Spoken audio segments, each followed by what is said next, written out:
আসসালামু আলাইকুম।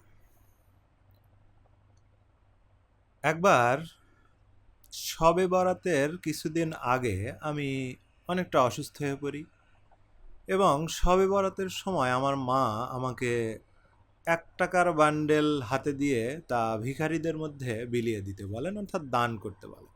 তো সেই টাকাটা আমি দেওয়ার জন্য গেটের বাহিরে যাই এবং আমার পরনে ছিল পাঞ্জাবি আর পাজামা।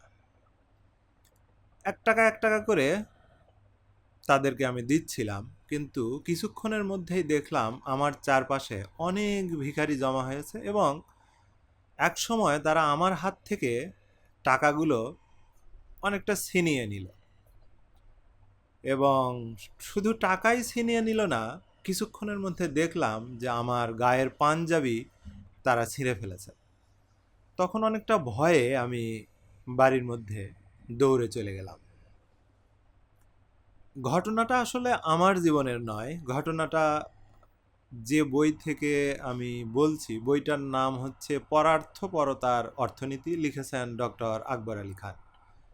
প্রথমেই বলে রাখি, আমি ওনাকে অত্যন্ত পছন্দ করি, ওনার লেখার বিশেষ করে I M a big fan of that great person. তবে একদম শেষে গিয়ে একটু ওনার সাথে দ্বিমত পোষণ করব সম্মানের সাথে। আশা করি আপনারা বিচার করবেন যে আমি ঠিক করলাম নাকি ভুল করলাম। আচ্ছা, তো এই যে ঘটনাটা, এই ঘটনাটা উনি বর্ণনা করেছেন মূলত অন্য একটা ঘটনাকে বর্ণনা করতে গিয়ে। সেই ঘটনাটা হলো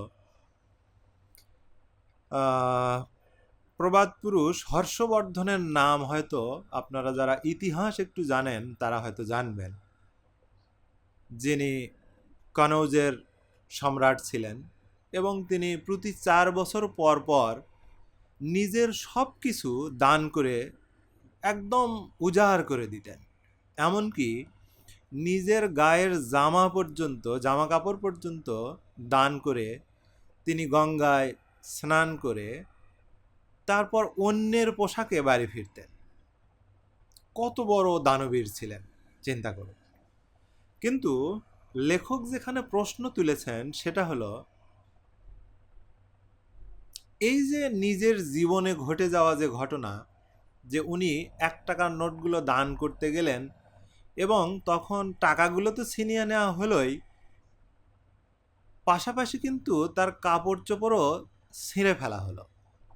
লেখকের প্রশ্নটা ঠিক এখানেই। তবে কি রাজা যখন এভাবে অকাতরে দান করতেন তার সর্বস্ব, তখন কি তাঁর জামা কাপড়ও এইভাবে ছিঁড়ে ফেলা হতো?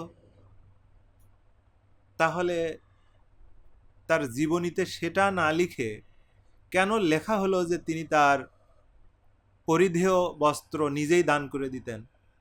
এর কারণ হিসেবে দেখিয়েছেন যে তার জীবনীটা লিখেছেন মূলত তারই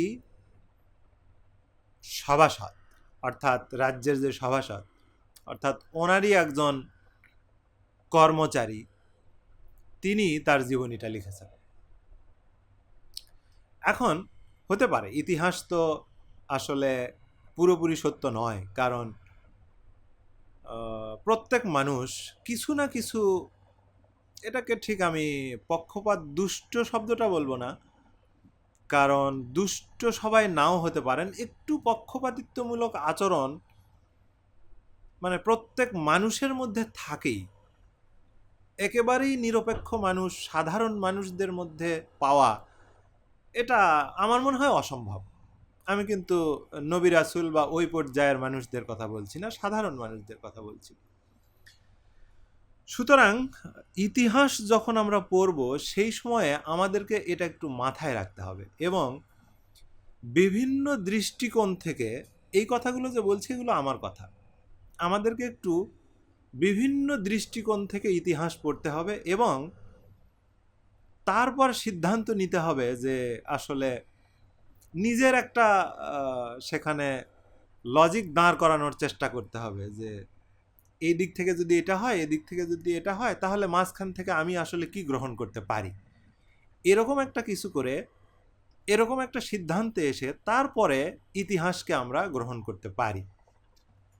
কিন্তু আমি যে জায়গাটাতে একটু লেখকের সাথে জনাব আকবর আলী খানের সাথে দ্বিমত পোষণ করছি, সেটা হলো অত্যন্ত সম্মানের সাথে। আমি প্রথমেই বলেছি যে আমি ওনাকে অত্যন্ত পছন্দ করি, ওনার লেখার একজন আমি ভক্ত।